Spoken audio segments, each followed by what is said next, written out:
Pues buenas tardes a todos. En el estudio de esta tarde tenemos en el capítulo 4 del cielo y el infierno.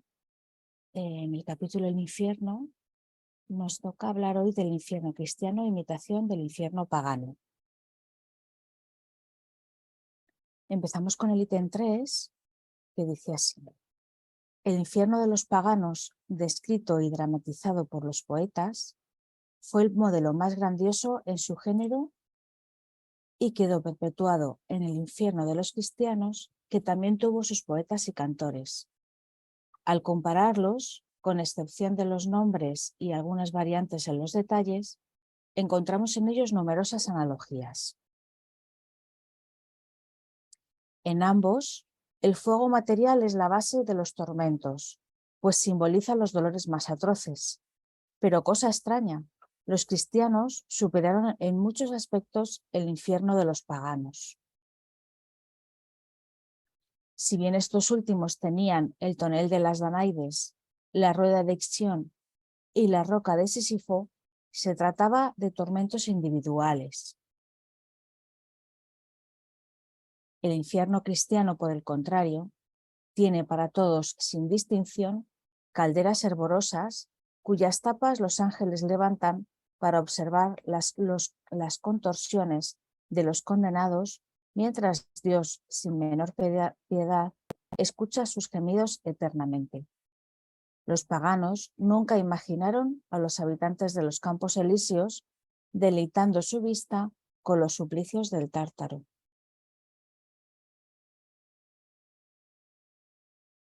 En este momento, Kardec, en el ítem, hace una pequeña reseña donde nos menciona un comentario de Santo Tomás de Aquino, que dice: los bienaventurados, aunque sin abordar el lugar que ocupan, podrán apartarse en cierto modo debido a su don de inteligencia y a su vista especial, a fin de considerar las torturas de los condenados.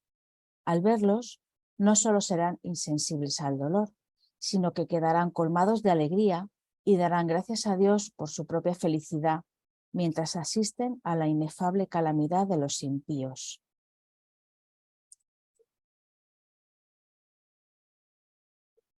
Tanto como los paganos, este es el ítem 4 ya, como los paganos, los cristianos tienen su rey de los infiernos, Satán, con la diferencia de que Plutón se limitaba a gobernar el sombrío imperio que le tocó en reparto, sin ser malvado. Retenía sus dominios a quienes habían hecho el mal, porque esa era su misión, pero no inducía a los hombres al pecado para darse el gusto de ver cómo sufrían. En cambio, Satán recluta víctimas por todas partes y goza al atormentarlas, junto con una legión de demonios armados con horquillas para revolverlos en el fuego. Incluso se ha discutido seriamente acerca de la naturaleza de ese fuego, que quema, pero que nunca consume a sus víctimas. Y alguien se preguntó si no sería un fuego de betún. El infierno cristiano, por consiguiente, no es inferior en absoluto al infierno pagano.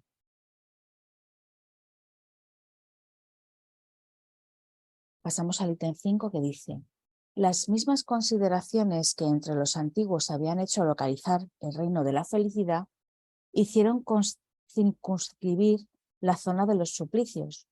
Dado que los hombres colocaron al primero en las regiones superiores, era natural que reservaran el segundo a las regiones inferiores, es decir, el centro de la tierra, con el convencimiento de que ciertas cavidades sombrías de aspecto terrible les servían de acceso.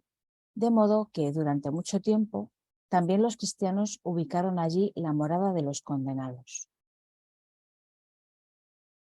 Veamos ahora entre el infierno pagano y el infierno cristiano. El infierno de los paganos contenía por un lado los campos elíseos y por el otro el Tártaro. El Olimpo era la morada de los dioses y de los hombres divinizados. Se hallaba en las regiones superiores. Según la letra del Evangelio, Jesús descendió a los infiernos, es decir, a las regiones inferiores, para sacar a las almas de los justos que aguardaban su llegada. En ese caso, Los infiernos no eran exclusivamente un lugar de suplicios. Al igual que para los paganos, también estaban las regiones inferiores, así como el Olimpo, la morada de los ángeles, y los santos se encontraba en las regiones elevadas. La colocaron más allá del cielo de las estrellas, que se consideraba limitado. En el ítem 6 dice: esta combinación entre las ideas paganas y las cristianas no debe sorprendernos. Jesús no podía de un momento para otro destruir creencias arraigadas a los hombres, ya que a los hombres les faltaba el conocimiento necesarios para concebir el espacio infinito y la cantidad infinita de los mundos. Para ello, la Tierra era el centro del universo. No conocían su forma ni su estructura interna. Todo se limitaba a sus puntos de vista, sus nociones acerca del porvenir, y no podían ir más allá de sus conocimientos. Jesús se encontraba pues imposibilitado de iniciarlos en la verdadera condición de las cosas. Con todo, por otro lado, tampoco quería sancionar con su autoridad los prejuicios de la época, de manera que se abstuvo de corregirlos, dejando al tiempo la tarea de rectificar las ideas. Se limitó a hablar de modo impreciso acerca de la vida bienaventurada y de los castigos reservados a los culpables, pero en sus enseñanzas nunca hizo referencia a los suplicios corporales que los cristianos convirtieron en su artículo de fe. Así fue como las ideas del infierno pagano se perpetuaron hasta nuestros días. Hacía falta la difusión de las luces de los tiempos modernos y el desarrollo generalizado de la inteligencia humana para que se hiciera justicia. No obstante, dado que nada positivo sustituyó a aquellas antiguas ideas, al prolongado periodo de una creencia ciega, le sucedió a modo de transición el periodo de la incredulidad, al cual habrá de ponerle término la nueva revelación. Era preciso demoler antes de reconstruir, ya que es más sencillo infundir ideas correctas en los que no creen en nada, porque se sienten que les falta algo, que hacerlo con los que poseen la fe sólida, aunque sea absurda. Y el ítem 7 nos dice: una vez localizados el cielo y el infierno, las sectas cristianas fueron inducidas a no admitir para las almas más que dos situaciones extremas: la felicidad perfecta y el sufrimiento absoluto. El purgatorio es apenas una posición intermedia y pasajera, al salir de la cual las almas van directamente a la misión de los bienaventurados.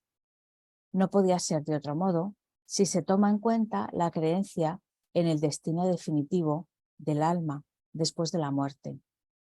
Si solo hay dos moradas, la de los elegidos y la de los condenados, no es posible admitir muchos grados en cada una sin que se admita también la posibilidad de superarlos y por consiguiente de progresar. Ahora bien, si existe el progreso, no hay un destino definitivo, y si hay un destino definitivo, no existe el progreso. Jesús resolvió la cuestión cuando dijo: hay muchas moradas en la casa de mi Padre.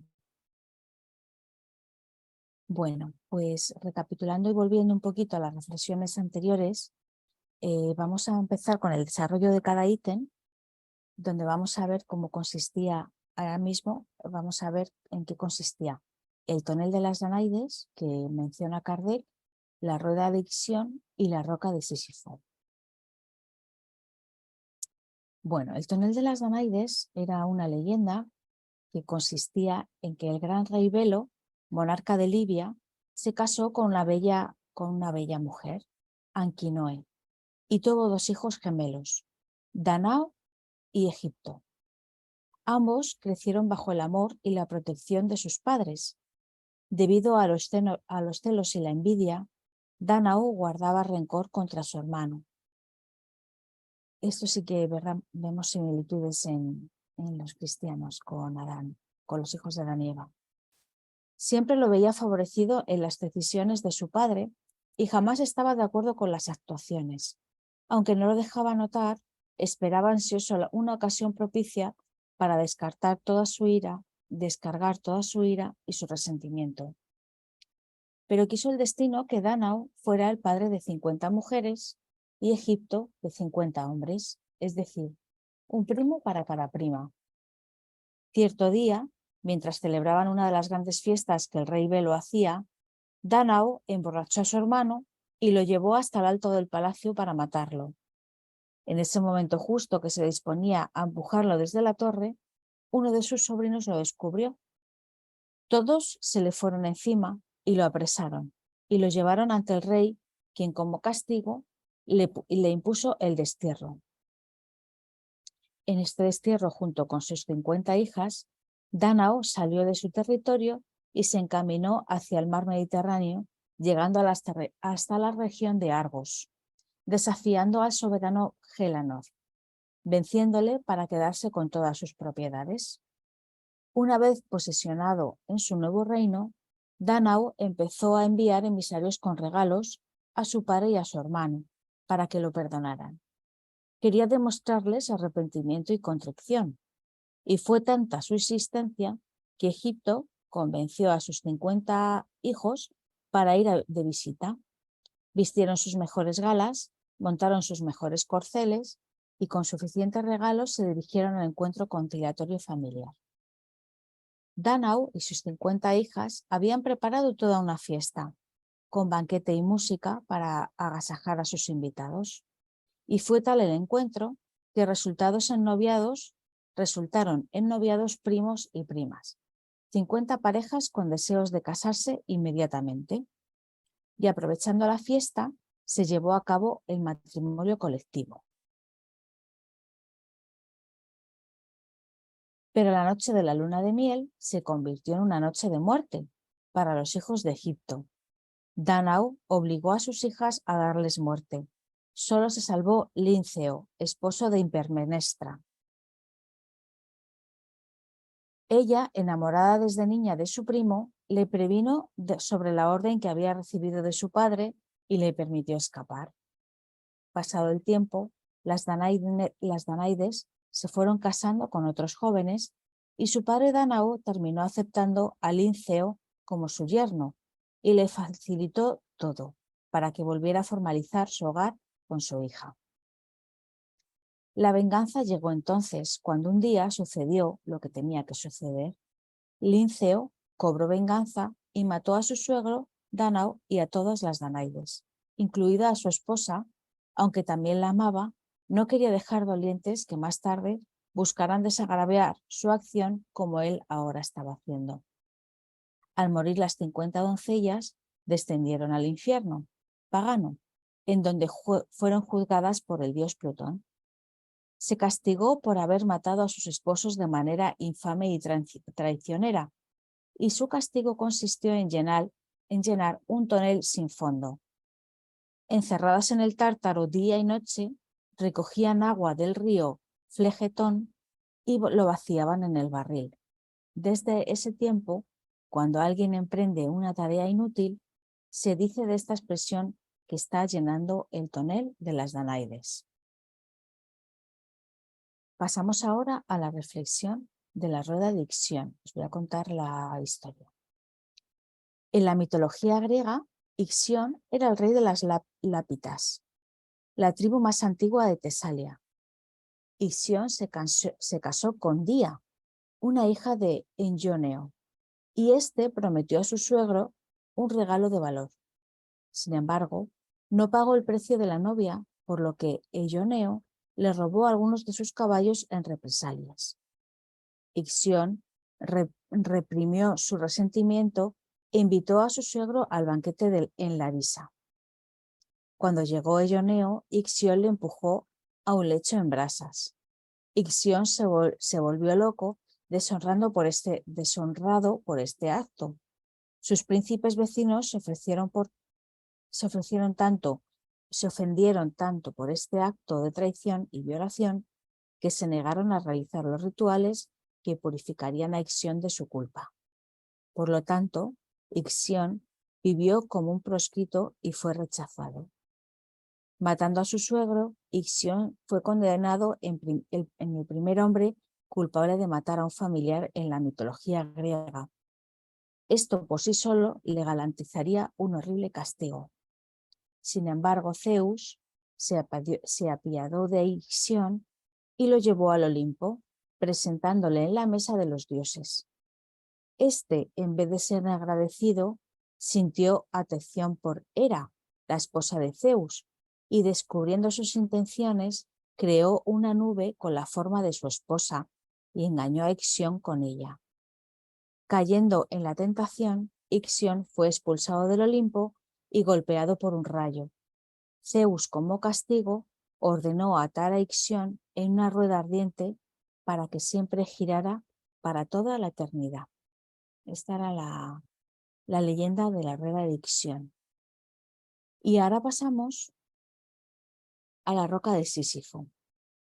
Sísifo fue un personaje de la mitología griega que fundó el reino de Corinto. Era tan astuto que había conseguido engañar a los dioses. Ambicionaba el dinero y para conseguirlo recurría a cualquier forma de engaño. Al enterarse Zeus, entra en cólera y envía a Tánatos, dios de la muerte, para que le dé muerte a Sísifo. La apariencia de Tánatos era terrorífica, pero Sísifo, que no se inmutó al verlo, es más, lo recibió amablemente, lo invitó a comer en una celda en la que lo sorprende haciéndolo prisionero. Zeus decide enviar a Ares, el dios de la guerra, para que libere a Tánatos y conduzca a Sísifo al inframundo. Sin embargo, con anticipación, Sísifo había pedido a su esposa que cuando muriera no le rindieran honras fúnebres. La mujer cumplió cabalmente con el compromiso. Estando Sísifo ya en el inframundo, empezó a quejarse con Hades, el dios del inframundo, diciéndole que su esposa no cumplía con el deber sagrado de rendirle honra fúnebre alguna. Hades lo ignoró en principio, pero debido a su insistencia le otorgó el favor de volver a la vida para reprender a su esposa por tal ofensa. Por supuesto, Sísifo tenía planeado de antemano no regresar al inframundo. Y así vivió por muchos años, hasta que finalmente accedió a ser regresado por Tánatos al inframundo. Estando allí, Zeus y Hades, que para nada estaban contentos con las tretas de Sísifo, deciden imponerle un castigo ejemplar. Dicho castigo consistía en subir una pesada piedra por la ladera de la montaña empinada, y cuando estuviera al punto de llegar a la cima, la gran roca caería hacia el valle, para que él nuevamente volviera a subirla. Esto tendría que repetirse sucesivamente toda la eternidad. Bueno, como vemos, todos y cada uno de estos ejemplos puestos por Kardec, pues no son escogidos al azar. Hay muchísimas leyendas de esta época y fueron escogidas estas.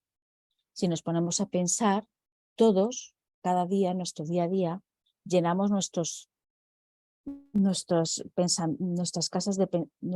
cabezas de pensamientos y actos y damos vueltas y vueltas a nuestra rueda de preocupaciones o empujamos la piedra de nuestras culpas una y otra vez, ¿no?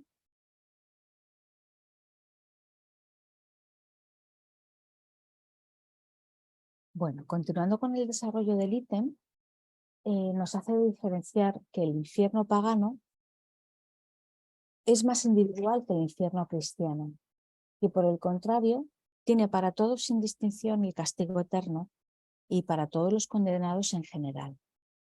Los dos coinciden en que las penas son eternas y ambos el fuego material es la base de los tormentos, pues simboliza los dolores de los más atroces. También comenta que mientras Dios, sin la menor piedad, escucha los gemidos eternamente, en cambio los paganos nunca imaginaron los habitantes de los campos elíseos que se deleitarán viendo cómo la gente sufría, ¿no?, en el Tártaro. Es una pena que se vea a Dios de esa manera, Dios que es el eterno amor y la bondad, disfrutando cómo sufren los que no cumplen sus mandatos. Tenían la visión de Dios como la de un humano, y eso es por la poca capacidad que tenemos para imaginarnos algo tan grande como es la magnitud de Dios, y que nuestra cabeza no puede ni siquiera procesar y ni pensar la mínima parte de la grandiosidad que es Dios. En una nota a pie de la página de Kardec, como comentábamos antes, quería hacer una referencia a la frase de Santo Tomás, que dice: los bienaventurados, aunque sin abandonar el lugar que ocupan, podrán apartarse en cierto modo debido a su don de inteligencia y su vista especial, a fin de considerar las torturas de los condenados. Al verlos, no solo serán insensibles al dolor, sino que quedarán colmados de alegría y darán gracias a Dios por su propia felicidad, mientras asisten a la inefable calamidad de los impíos. En la literatura griega, un bienaventurado era la primera etapa de los dioses para expresar su condición de seres situados por encima de las penas y las fatigas de la tierra. Es por eso que Aquino dice: sin abandonar el lugar que ocupan, podrán apartarse debido a su don de inteligencia y su vista especial por su cercanía a la perfección.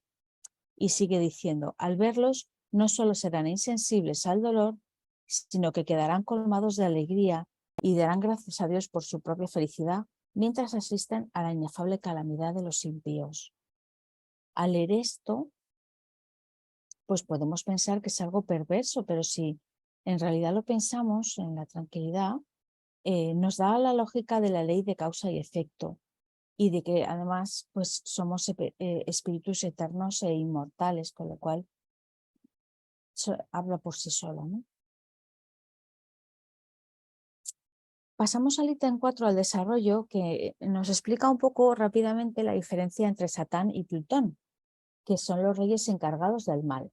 Bueno, pues Satán se diferencia de Plutón en que éste recluta a sus víctimas por todas partes y goza al atormentarlas junto con una legión de demonios armados con horquillas para revolverlos en el fuego. Es un ser convertido al mal por convicción, por desobedecer a Dios, ¿no? Mientras que Plutón, él se limita a gobernar el sombrío imperio que le toca en el reparto, pero él en realidad no es malvado, no es un ser malvado.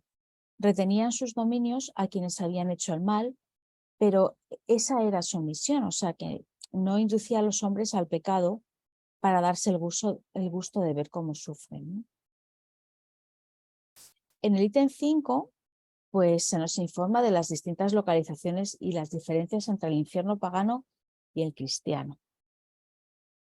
La similitud es que se localiza el reino de la felicidad en las regiones superiores y en la inferior, o sea, en el interior de la tierra, la zona de los suplicios. El infierno de los paganos contenía por un lado los campos elíseos y por el otro el Tártaro. El Olimpo, era la morada de los dioses y de los hombres divinizados, y se hallaba en las regiones superiores. En el Evangelio, Jesús dice que descendió a los infiernos, es decir, a las regiones inferiores, para sacar a las almas de los justos que aguardaban su llegada.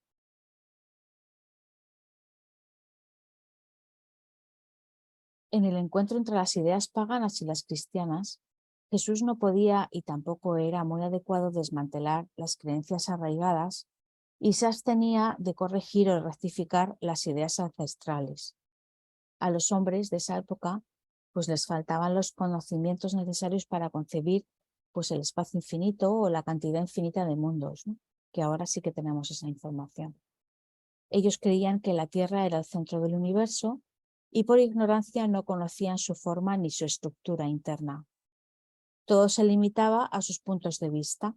Sus nociones acerca del porvenir no podían ir más allá de sus conocimientos, dejando al tiempo la tarea de rectificar las ideas.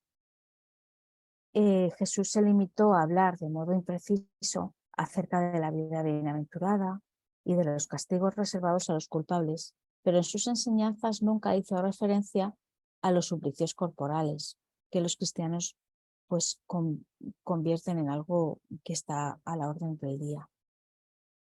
Es por esto que estas creencias ciegas y antiguas ideas desembocan dos vértices de la incredulidad y de la fe ciega, ¿no? Los dos extremos, cada uno con sus pros y sus contras, y por un lado es más sencillo infundir ideas correctas a los incrédulos, como nos dice el ítem, que sienten que les falta algo, y por otro lado los creyentes que su fe ciega pues creen que es absoluta y no admiten otro tipo de desarrollo y de ideas.